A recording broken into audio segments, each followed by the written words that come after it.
Assalamu alaikum masoya maza da mata baki daya.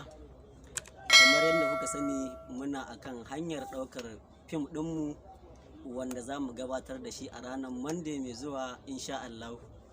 Sannan muna tare da yan wasanni ga baki daya kamar yadda kuka sani, tare da kuma sunan kowa da zai bayyana a cikin wannan fim da ma wanda ba zai bayyana ba. Kamar yadda kuka sani, sunana Ashiru Sirajo, wanda aka fi sani da Ashiru Kwanti yan albasa. Ina matsayin producer na wannan fim. Saboda haka kuma muna ƙara barar addu'a ga 'yan uwa musulmai baki ɗaya akan wannan abun da muke da shirin yi. Ubangiji Allah ya bamu nasara, ya bamu ikon farawa lafiya, mu ƙarashe lafiya.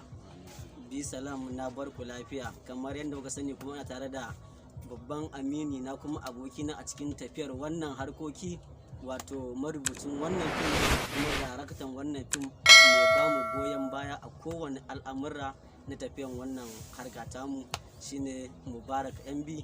Saboda haka za ku ji cikakken jawabi daga bakin shi insha Allah.